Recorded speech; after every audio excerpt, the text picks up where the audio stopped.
যাওয়া লাগবে, কেউ বাঁচতে পারবে না। দাদা চলে গেল, বাবা চলে গেল, মামা চলে গেল, আমারও যাওয়া লাগবে। সেলিব্রিটি চাই, আরো সম্পদের পাহাড় চাই, ব্যস্ত, আমরা মহা ব্যস্ত। এত ব্যস্ততা কিসের? স্টপ, থামেন, অনেক হয়েছে। আম্মা বসে একটু ভাবেন, দাদা চলে গেল, বাবা চলে গেল, মামা চলে গেল, আমাকেও চলে যেতে হবে। মাঝে মাঝে কবরস্থানে যাবেন, যে একটু দেখবেন এই কবরস্থানে শিশুরা শুয়ে আছে, কিশোররা শুয়ে আছে, আপনার মতো তাগড়া যুবকরা শুয়ে আছে, ওদেরও রক্ত গরম ছিল আপনার মতো। আজ ওরা নাই, সব শেষ, আপনাকেও যেতে হবে। এই কবরে আমাদেরকে যেতে হবেই, কবরের প্রশ্নের উত্তর দিতে হবে। চিল্লায় বলেন ঠিক কিনা? কবরে প্রথম প্রশ্ন করা হবে, মার রব্বুক, তোমার রবের নাম কি? আমাদের রব কে? ওমা দীনুক, তোমার ধর্মের নাম কি? আমাদের ধর্মের নাম কি? বিশ্বনবীর চেহারা দেখে বলা হবে, এই লোকটাকে তুমি চিনো কিনা? চিনি না আমরা? যাদের চেয়ে সুন্দর তুমি, নবী আমার কমলি ওয়ালা, দু জাহানের বাদশা তুমি, প্যারা নবী সাল্লে আলা, দু জাহানের বাদশা তুমি, প্যারা নবী সাল্লে আলা, যাদের চেয়ে সুন্দর তুমি, নবী আমার কমলি ওয়ালা। সুবহানাল্লাহ পড়ে। আমাদেরকে জিজ্ঞেস করা হবে, রব কে? বলবো আল্লাহ। ধর্ম কি? বলবো ইসলাম। এই লোকটাকে চিনো নাকি? আমরা বলবো চিনি, আমাদের প্রাণের নবী মুহাম্মদ সাল্লাল্লাহু। ফেরেশতারা বলবে, তুমি তিনটা প্রশ্নের উত্তর করলে কি করে? আপনাকে বলতে হবে, আমি কোরআন থেকে শিখেছি, আমি হাদিস থেকে জেনেছি। চিল্লায় বলেন ঠিক কিনা? তখন ফেরেশতারা বলবে, আহলান ওয়া সাহলান, মারহাবান, কংগ্রাচুলেশন, তুমি উত্তর করতে পেরেছো। ইফসাহু লাহু কবরুহু 70 দিরান, আপনার কবরটারে 70 হাত লম্বা বানিয়ে দেয়া হবে। ইফতাহু লাহু বাবুন ইলাল জান্নাহ, জান্নাতের দিকে দরজা করে দেয়া হবে।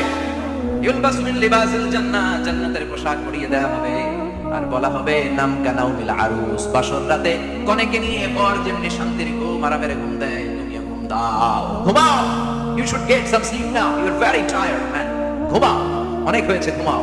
তোমার এই ঘুম কেউ ভাঙাবে না, ইসরাফিলের সিংহার ফুৎকার ছাড়া। আল্লাহ লম্বা ঘুম যেন দিতে পারি, তৌফিক দাও।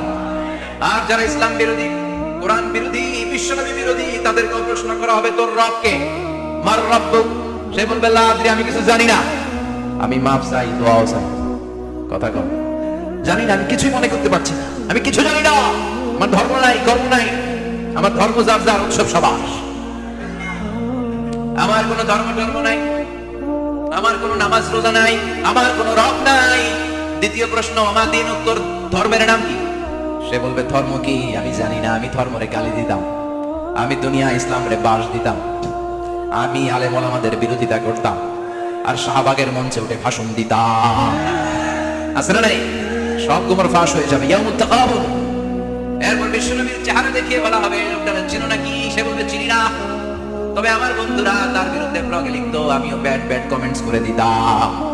এই লোকটার বিরুদ্ধে আমি কার্টুন বানাতাম, এই বিশ্বনবীর বিরুদ্ধে আমি কথা বলতাম। চিল্লায় বলেন ঠিক কিনা?